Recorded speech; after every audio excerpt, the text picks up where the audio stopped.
Hey guys, I'm FatBuddyCat, and this is Microbikology, the change-up. In most circumstances, this would probably work fine. In ours, we're going to need to make a modification. Well, scared money don't make money. Let's get this, guys. Here's the two pieces that I cut out, and this is the two pieces that I'm left with. Let's see what we can do. I'm just going to try it like this. These rings aren't tight. Going up, all the way up. Alright. Just cut a square off, make it easy to work with. Alright, somehow I'm going to have to transfer the flange onto the material. The outside, alright, that's easy. And then I could center a 1-inch hole, but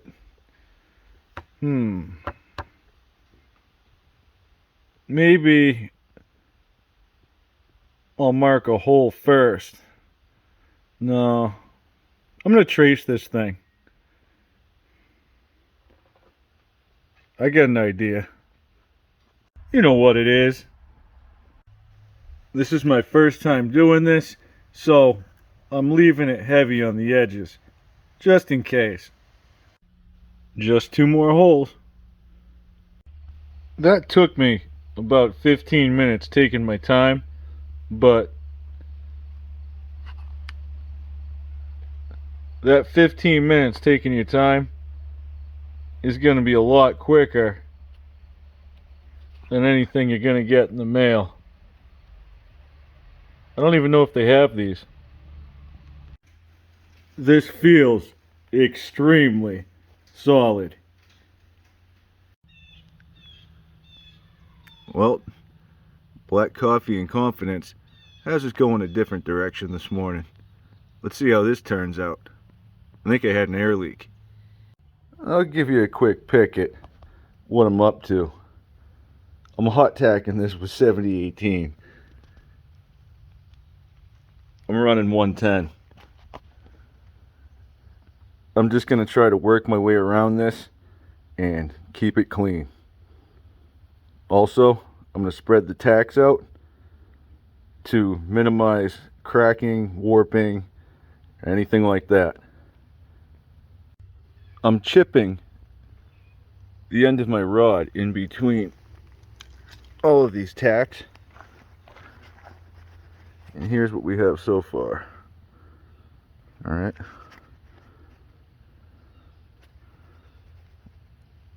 All stick welding, okay? This isn't easy. The idea, I tried to line up the holes, alright, where the carburetor studs would usually go.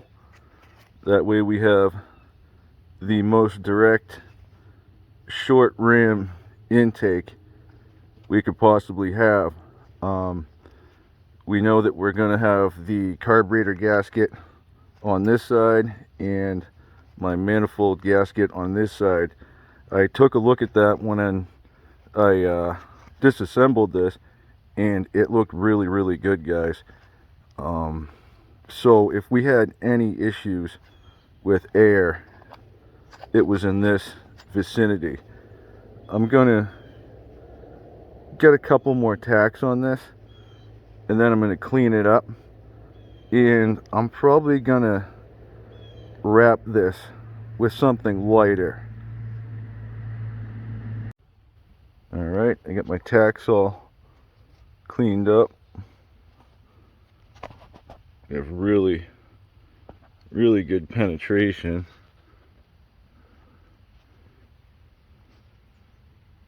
I get in there with the Dremel and clean that up after, but that is a nice straight manifold. I have no idea how I'm good at this. I just really enjoy this, guys. I love doing this stuff. I really do. I'm now making the switch to 60-13. I might have to turn it down a little bit. That sounds better than bacon. Alright, the sun's really coming up now. But here's what I got. Let me get inside with the Dremel, smooth it out. Try to get you in focus there. Alright. And same thing out here. Get some more of these pot marks out. Well, there's what we got. But look how smooth that is on the inside. Now, there's a smooth ridge right where I just touched with my finger. Alright? But this isn't straight, remember? This is two curved pieces. So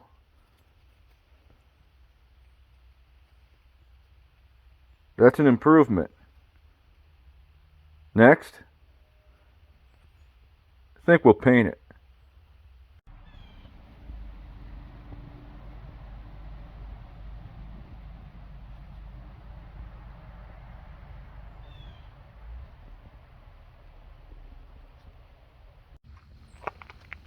Little tapey tape. And then place some patty cake with that high heat grill paint. I'm gonna let that dry. Go eat some breakfast. Here's a progression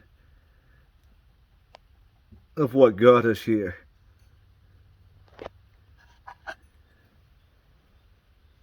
All painted up. Ready to mount on the bike. I don't know about you guys, but I'm dying to see if this carburetor works. I spent a long time putting this manifold together, and that would be a shame if that didn't work out. I'm going to go ahead and give you guys the install. First step, remove the stock carburetor. You can take off any insulators too, right with your studs. I'm removing the entire throttle linkage, cable and all. Next, I just installed an old cutoff cable. Next, I'm going to install my custom manifold and gasket.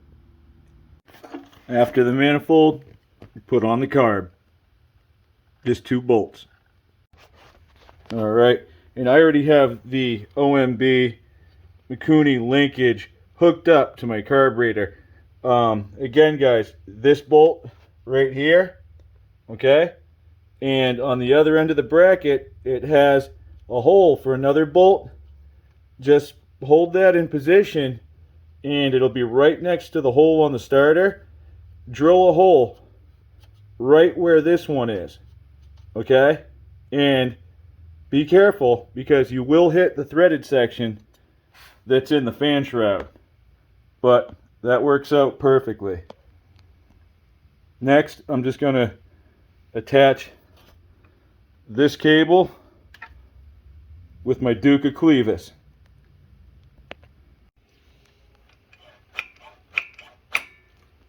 Man, I love that thing. I think the last thing is the fuel line. Alright, I moved into some better light and disconnected the belt. Okay, here we go guys. I'm fairly confident in my work. Fuel's on.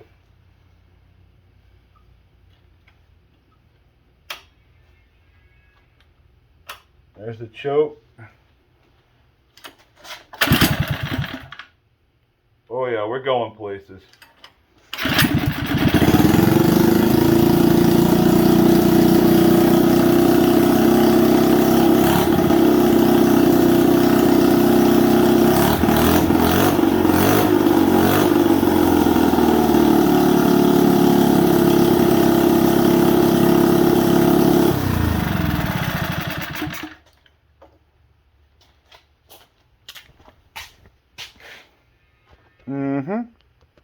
the really nice thing about this setup, guys, is my adjustment is right here.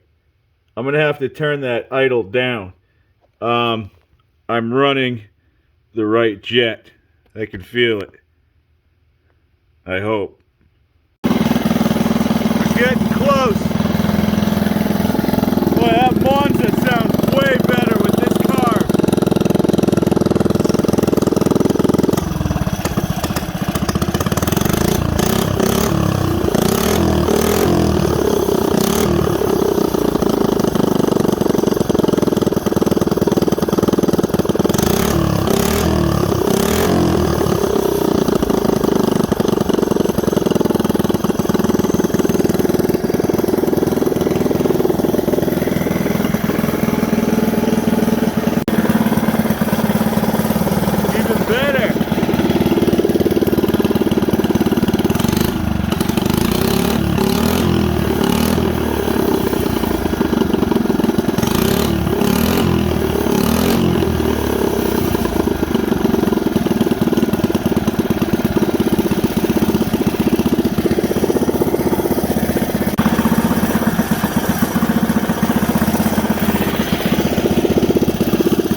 Alright guys, and here is what I've learned about tuning these carburetors. First, I'll go over the adjustments. You have 3 of them. Alright?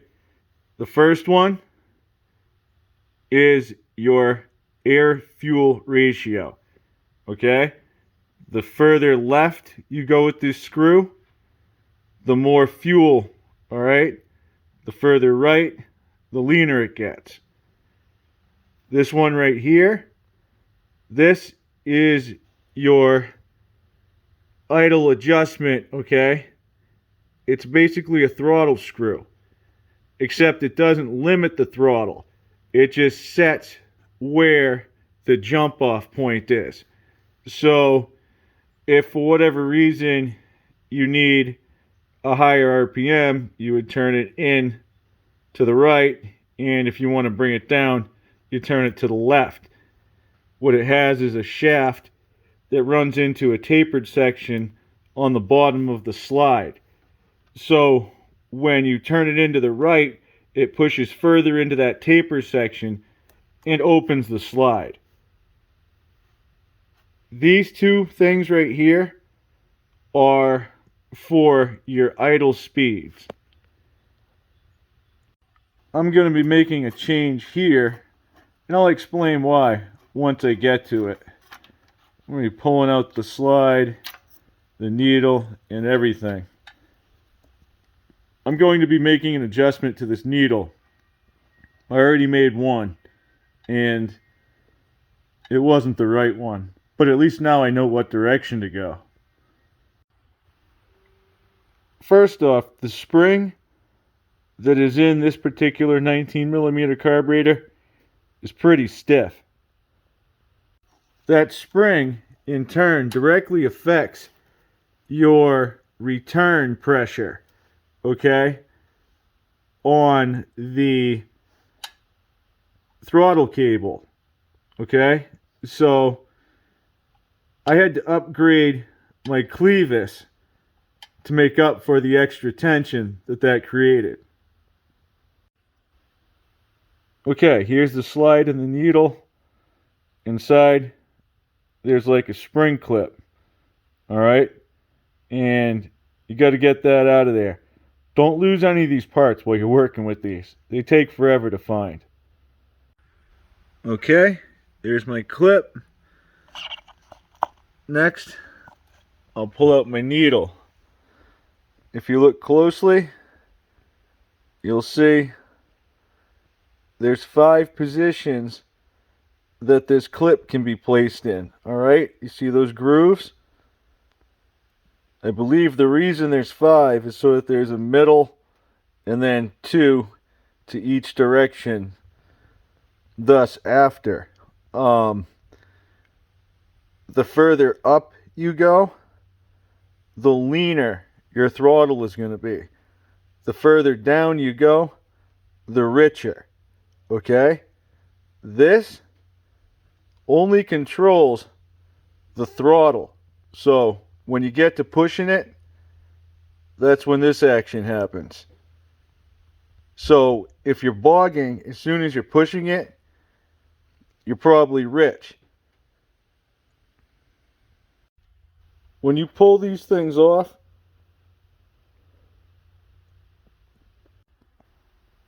when you pull that little clip off, you make sure that you have a hold of it and you're in complete control of your faculties. Because when you lose that, you're in trouble. It's tiny. I had moved it all the way down to the bottom position, so I was definitely too rich. I think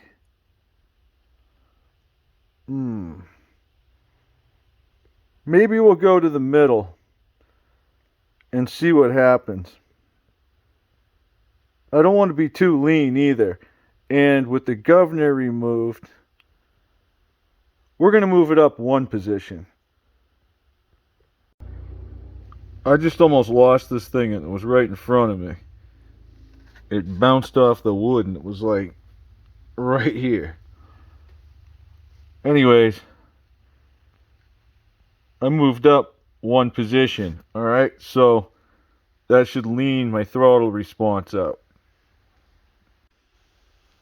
I put the spring in the same exact way I found it. What I do is kind of get it somewhat into position, and then I just grabbed a small socket. What's this one? A 5/16, and just pushed it down in there flush. That way it's set nicely. And then we just put it back together. Make sure that gasket's in place. Also, make sure everything's lined up. There's little grooves for all of these ones on the edges of this cylinder. The needle goes right inside the hole. Don't try to force it. Everything should go nice and smooth.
Alright guys, what is the change up all about? Well, let me fill you in on this pitch hitter. You might notice something a little bit different about the Stage 2 Predator 79cc. That's right. That's still in that motor, guys. This one has the modified head and the cam still in it. However, we're having technical difficulties at the moment. Why is this carb back on here? Well, this is the AGK modified carburetor, and well, I was having a starting issue. I know that this carburetor works. I'm new to the 19 millimeter, and the manifold was made custom by me, so you know, there's always a chance that something new might fail. That's why it took me 3 attempts to finally figure out that it wasn't my manifold. And now I know it's not the carburetor either. In properly diagnosing this, I also tried the exhaust to see if we were having some sort of a restriction, or if it perhaps had not enough back pressure. Well, that wasn't the issue either.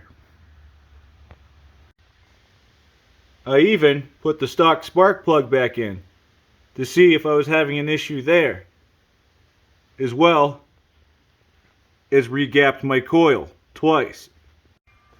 We know it's not a feed issue. One of these things is a lot like the other. I also checked the lash on my valves 3 times. The next part of this diagnosis, guys, is kind of scary. It's one of 2 things, right? It's either the head or it's the cam. I think it's going to be something with the head. It might be something simple, but we got a golden nugget hanging out in there doing absolutely nothing. I kind of want to know what it does. And chances are that if this motor runs right now, okay, and everything's tuned in, we put the cam in, we relash our valve springs, and then tune our carb. If it works, it works. If it doesn't, we should be able to pull it out of there and put our stock cam back in. And when you're down a motor around here, there's only one solution. We're going to have to visit the Save a 196 Foundation. We're going to be harvesting a genuine Honda GX160 head, and then we're going to put it on our High Sun 196 and take this thing to a whole nother level. We're going to need lots of other parts too, but that's okay, because I know who's got my back. And FatBuddyCat has yours. Quite literally. Because we will be giving away a No Shift t-shirt from ombwarehouse.com, as well as this awesome sticker pack. So, while I sort this out, I'm not going to abandon this amazing project. We're just going to make it better. Because as always, It's a work in progress. Thanks for watching, guys. Have a good night. Now catch you on the next one.